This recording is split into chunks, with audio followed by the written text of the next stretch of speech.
ખંભાતમાં એટીએસની કાર્યવાહી અંગે મોટો ખુલાસો. એટીએસે ડ્રગ્સ મામલે અત્યાર સુધી 6 ની ધરપકડ કરી. એટીએસે 100 કરોડથી વધુની દવાઓ જપ્ત કરી. કંપનીમાં અલ્પ્રાઝોલમ નામની દવાનો વેપાર થતો હતો. એટીએસની તપાસમાં ખુલાસો થયો છે. ગેરકાયદે દવાઓ બનતી હતી. ગઈકાલે આણંદના સોખડા જીઆઈડીસીમાં રેડ કરાઈ હતી. ગ્રીન લાઈફ કંપનીમાં એટીએસનું સર્ચ ઓપરેશન ચાલ્યું હતું. પ્રતિબંધિત ડ્રગ્સ સપ્લાય કરવામાં આવતું હતું. ગુપ્ત રીતે એટીએસની ટીમે તપાસ શરૂ કરી હતી. ખંભાતના લુણેજ ગામના દરિયા કિનારા પાસે આ કંપની ધમધમી રહી હતી. શંકાના દાયરામાં ગ્રીન લાઈફ કંપનીના માલિકો, જે મૂળ અમદાવાદના હોવાની વિગતો ખુલી છે. ન્યૂઝ 18 ગુજરાતીની માહિતી મુજબ અમદાવાદ સ્થિત કંપની માલિકોને એટીએસે ઝડપી પાડ્યા અને અમદાવાદ કચેરી ખાતે સઘન પૂછપરછ હાથ ધરાઈ છે.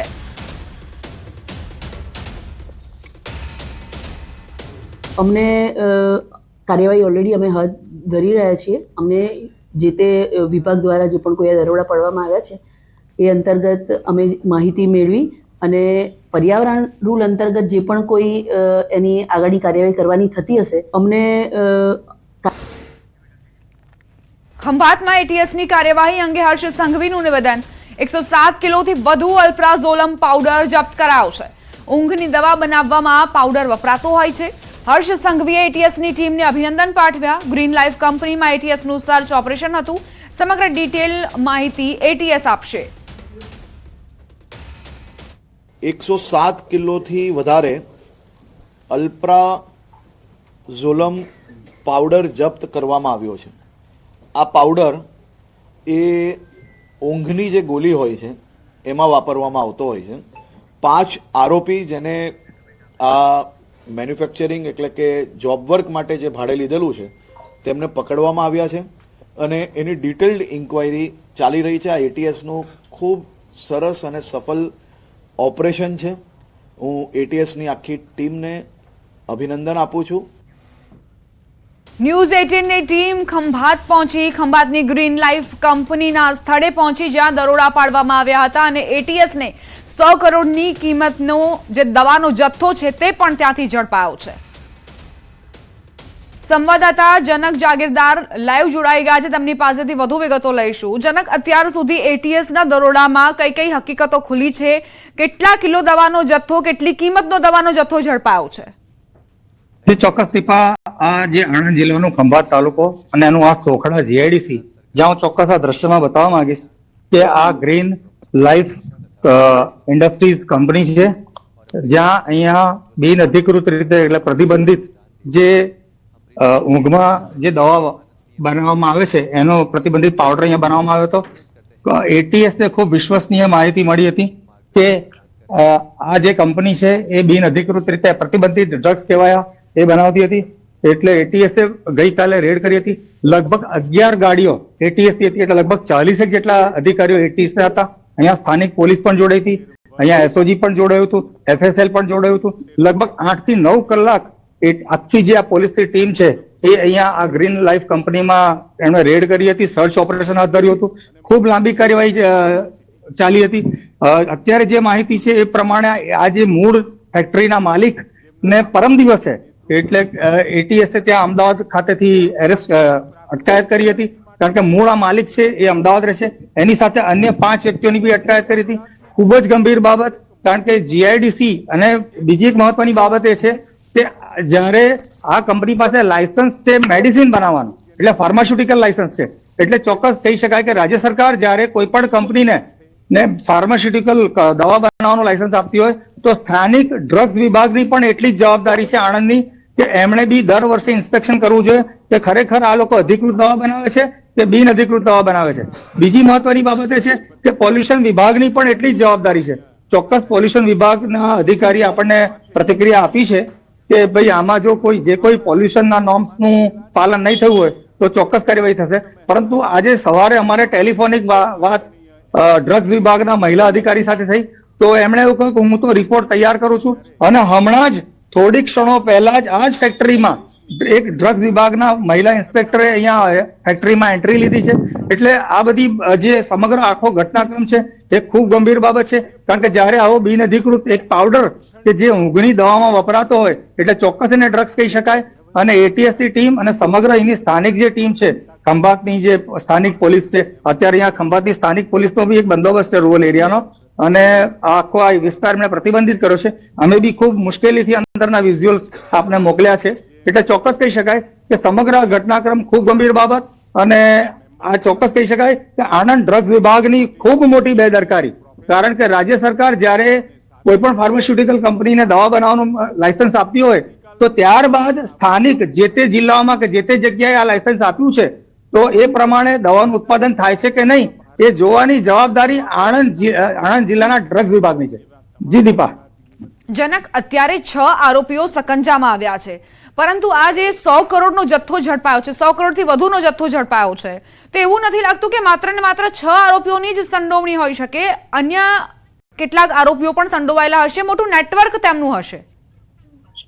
જે ચોક્કસ દીપા, અમારી પાસે એક માહિતી એવી આવી છે કે એટીએસે અન્ય કોઈ જગ્યાએ આ પ્રકારનું કોઈ સર્ચ ઓપરેશન હાથ ધર્યું હતું, અને ત્યાંથી આ જે કંપની છે ગ્રીન લાઈફ કંપની, એના કોઈ બિલ નીકળ્યા, અને એ બિલના આધારે એટીએસ અહીં રેડ કરી છે.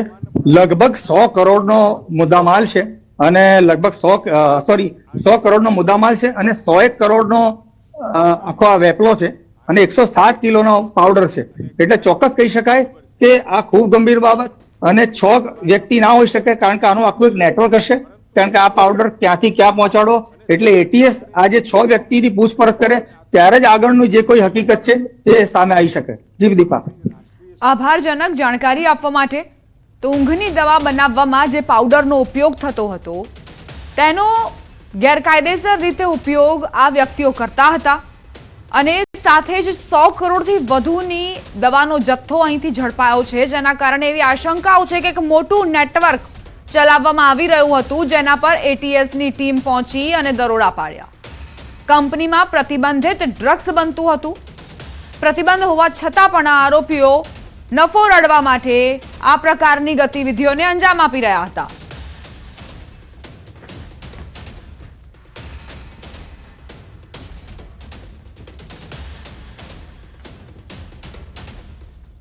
હવે આગળ વાત અત્યાચારની.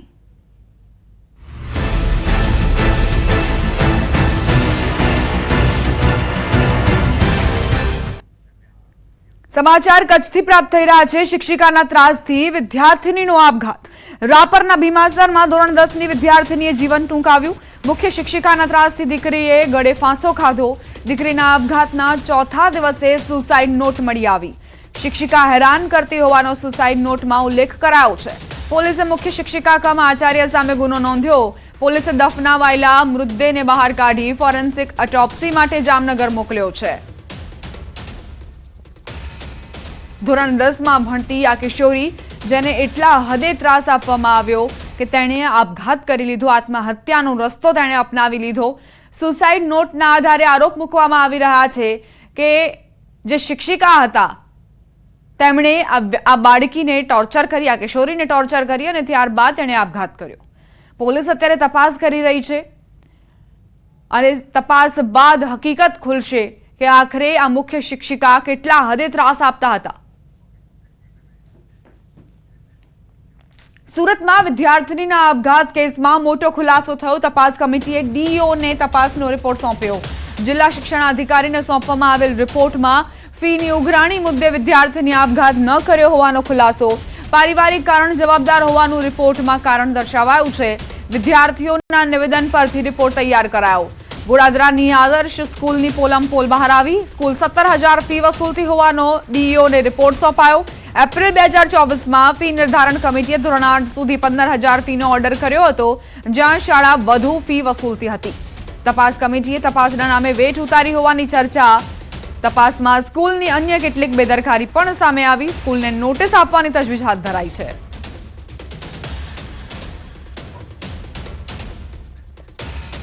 રાજ્યમાં વધુ એક તબીબ પર યમદૂત બનવાનો આરોપ લાગ્યો છે. સુરેન્દ્રનગરના થાનમાં સરકારી આરોગ્ય કેન્દ્રમાં તબીબની બેદરકારીના કારણે મહિલાનો જીવ ગયો. નસબંધીના ઓપરેશન દરમિયાન બેદરકારીના કારણે કંચનબેન પરમાર નામના મહિલાનું મોત થયાનો પરિવારજનોનો આરોપ છે. ડોક્ટર નિર્મલ સોલંકી પર ઓપરેશનમાં બેદરકારી દાખવવાનો આરોપ છે. મહિલાનું મોત નિપજતા પરિવારમાં શોકની લાગણી ફેલાઈ છે. પરિજનો અને સ્થાનિક આગેવાનોએ બેદરકારી દાખવનાર તબીબ સામે કડકમાં કડક પગલાં લેવાની માંગ કરી છે. આ મામલે થાન પોલીસ મથકે ફરિયાદ નોંધાઈ છે. જો કે પીએમ રિપોર્ટ બાદ મોતનું સાચું કારણ બહાર આવ્યા બાદ પોલીસ આગળની કાર્યવાહી હાથ ધરશે.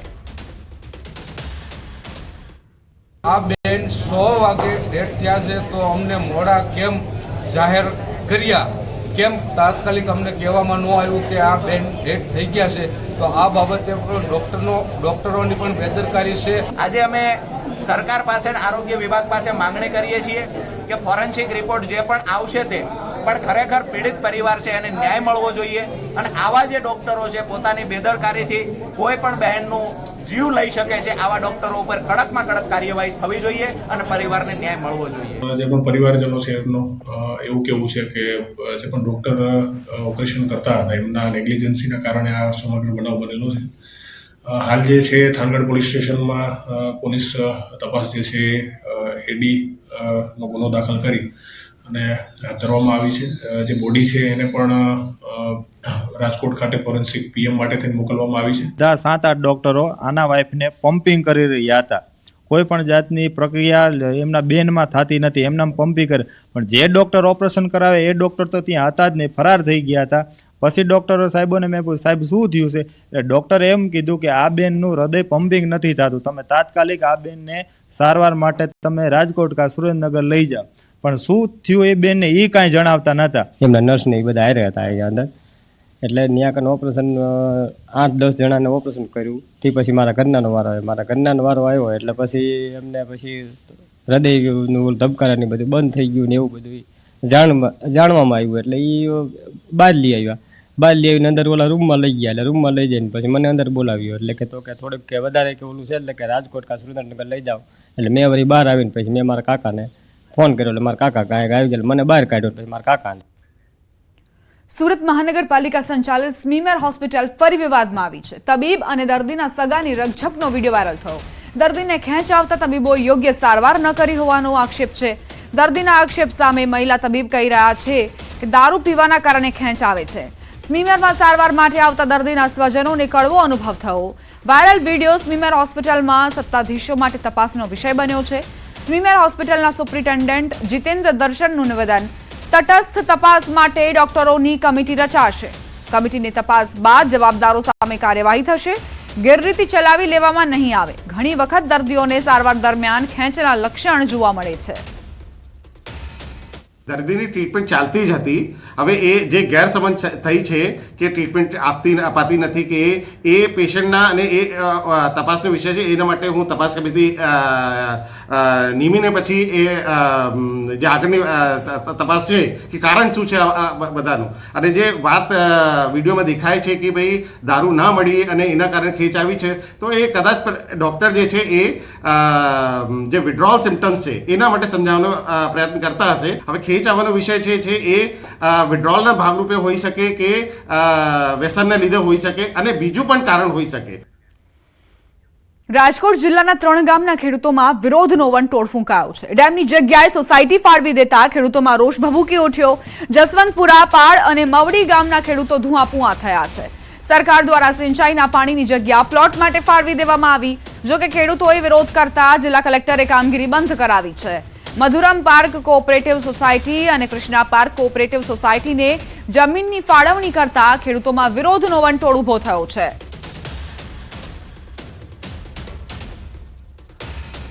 સંવાદદાતા હાર્દિક જોડાઈ ગયા છે વધુ જાણકારી સાથે.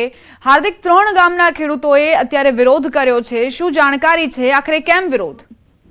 જી દીપા, જસવંતપુર ગામ નજીક જે ખરાબાની જગ્યા છે ત્યાં ચેકડેમ બનાવવામાં આવ્યો હતો અને ચેકડેમની જે જગ્યા છે તે અલગ અલગ 3 જેટલી સોસાયટીને ફાળવી દેવામાં આવતા 3 ગામના લોકોએ છે વિરોધ કર્યો હતો. આ જે જગ્યા છે ત્યાં 1972માં ચેકડેમ બનાવવામાં આવ્યો હતો. રાહત કામગીરી દરમિયાન આ જે છે ચેકડેમ બનાવવામાં આવ્યો હતો અને ક્યાંક ને ક્યાંક આ જગ્યા છે તે સોસાયટીને ફાળવી દેવામાં આવતા ત્યાં ડેમ પણ બુરવાની કામગીરી હાથ ધરવામાં આવી હતી. જોકે ગઈકાલે ગામના લોકોએ વિરોધ કરી કલેક્ટરને રજૂઆત કરી હતી. આજે પણ સતત બીજા દિવસે ગામના લોકો વિરોધ કરતા આ જે કામગીરી છે તે અટકાવી દેવામાં આવી છે અને કલેક્ટરે પણ મામલતદારને સ્થળ તપાસ કરવાના આદેશ પણ આપી દીધા છે. જી દીપા. આભાર હાર્દિક જાણકારી આપવા માટે.